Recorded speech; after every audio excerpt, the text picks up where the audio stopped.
Hello, and welcome back to Golden Wisdom for Elders, where we share timeless stories and valuable life lessons to inspire and guide us through our golden years. Today, let's explore this heartfelt tale from Reddit, which reminds us of the importance of standing our ground, respecting boundaries, and building community as we age. It's a story that highlights how wisdom gained from experience can lead to positive change for ourselves and those around us. Our story begins.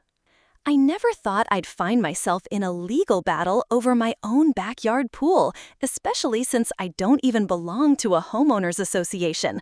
But that's exactly what happened last summer, and let me tell you, it was one wild ride.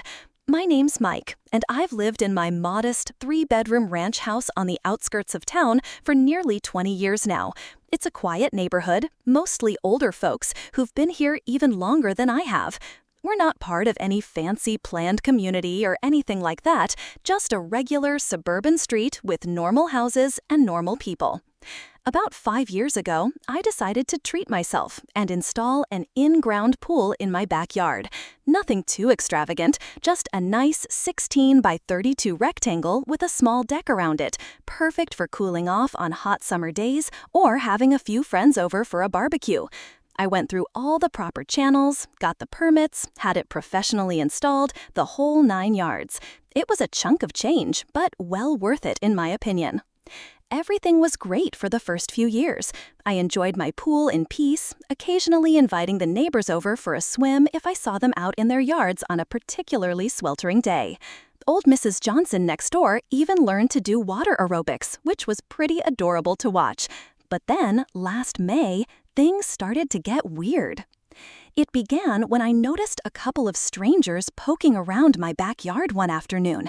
I was in the kitchen and happened to glance out the window to see 2 men in polo shirts walking the perimeter of my pool, clipboards in hand. Naturally, I went out to investigate. "Can I help you, gentlemen?" I called as I stepped onto my back patio. They looked up, startled, as if they hadn't expected to encounter the actual homeowner. "Oh, hello, sir," the taller of the 2 said, recovering quickly. "We're just doing a routine inspection for the Sunnyside Estates Homeowners Association. Nothing to worry about." I frowned, confused. "I'm sorry, but there must be some mistake. I'm not part of any homeowners association." The shorter man consulted his clipboard. "This is 1472 Maple Street, correct?" "Yes, but—" "Then you are indeed part of the Sunnyside Estates Homeowners Association, sir," he said curtly. "Now, if you'll excuse us, we need to finish our inspection." I was dumbfounded. In nearly 2 decades of living here, I'd never once heard of this Sunnyside Estates Homeowners Association. Something fishy was definitely going on. "I'm going to have to ask you to leave my property," I said firmly. "I am not a member of any homeowners association, and you do not have permission to be here." The 2 men exchanged glances, then shrugged. "Very well," said the taller one, "but you'll be hearing from us soon. Good day, sir." As they walked away, I stood there scratching my head. What in the world was that all about? I soon found out. 3 days later, I received a certified letter in the mail from the Sunnyside Estates Homeowners Association. With a sense of trepidation, I opened it up and began to read. "Dear homeowner, it has come to our attention that you have installed an in-ground swimming pool on your property without obtaining proper approval from the Sunnyside Estates Architectural Review Committee. This is in direct violation of our CC&Rs. Furthermore, our recent inspection has determined that your pool does not meet several of our community standards regarding size, fencing, and safety features. As such, you are hereby ordered to remove the non-compliant pool within 30 days. Failure to do so will result in fines of $100 per day until the violation is remedied. Alternatively, you may bring your pool into compliance and open it for use by all Sunnyside residents as a community amenity. In this case, the Homeowners Association will assume responsibility for ongoing maintenance and upkeep. Please contact us immediately to discuss how you plan to resolve this issue. Sincerely, Karen Wellington, President, Sunnyside Estates Homeowners Association." I had to read the letter 3 times before the sheer audacity of it sank in. These people, whoever they were trying to claim jurisdiction over my property and essentially steal my private pool. It was absolutely ludicrous.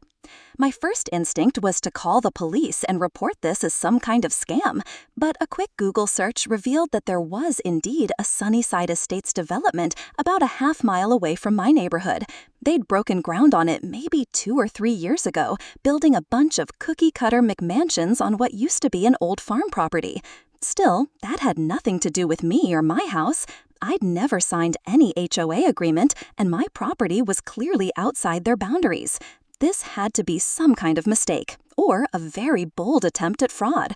Either way, I wasn't about to take it lying down. I immediately sat down at my computer and fired off a response. Dear Mrs. Wellington, I am in receipt of your letter dated May 15th. I'm afraid there's been a grave error, as I am not now, nor have I ever been, a member of the Sunnyside Estates Homeowners Association. My property at 1472 Maple Street predates your development by many years and is not subject to your CC&Rs or any other HOA regulations.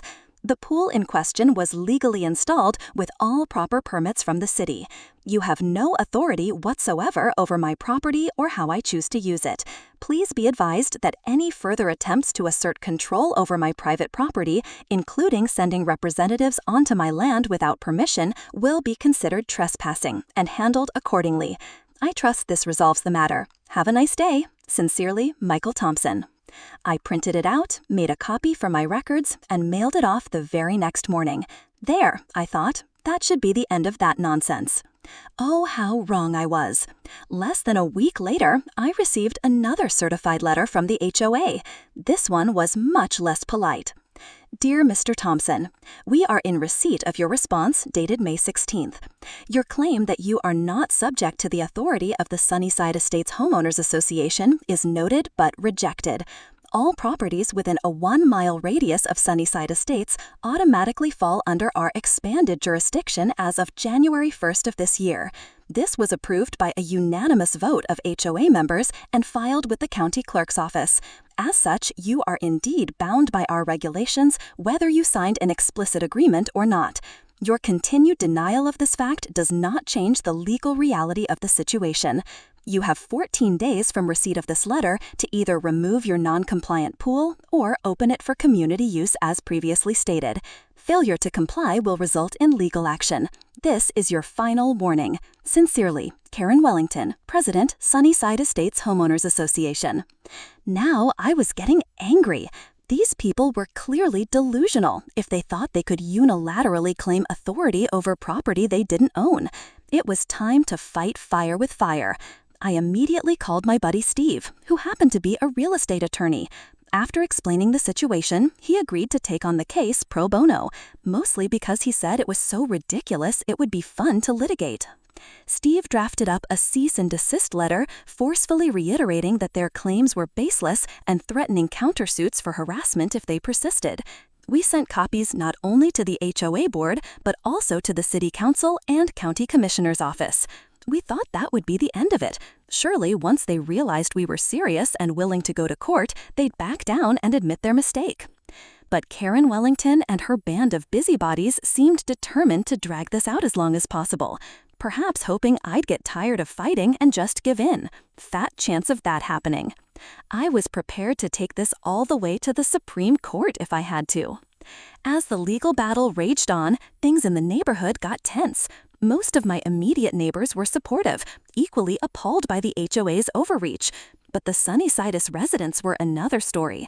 I started noticing cars driving by my house slowly, occupants glaring at me as if I was some kind of criminal. There were whispers and pointed fingers when I went to the local grocery store. Someone even left a nasty note on my windshield calling me a selfish pool hoarder.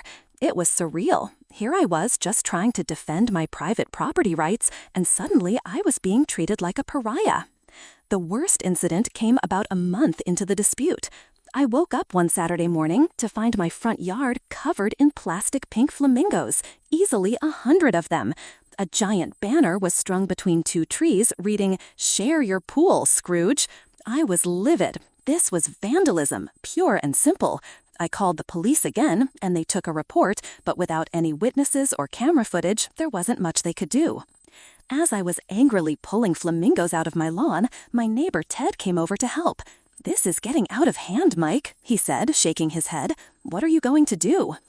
I sighed, tossing another pink monstrosity into a trash bag. "I don't know, Ted. I can't back down. This is my home, my property. If I give in now, what's to stop them from making more demands later?" Ted nodded thoughtfully. "And hey, you know we've all got your back, right? This affects all of us. If they can bully you into submission, none of our properties are safe." His words gave me a spark of inspiration. "You know what, Ted? I think it's time we stop playing defense. Let's see how the folks at Sunnyside Estates liked getting a taste of their own medicine." Over the next few days, I went door to door in my neighborhood, explaining the situation to anyone who hadn't and rallying support. Nearly everyone was on board with my plan. We formed our own neighborhood association. Let's call it the Maple Street Community Alliance. It wasn't an HOA with any real power.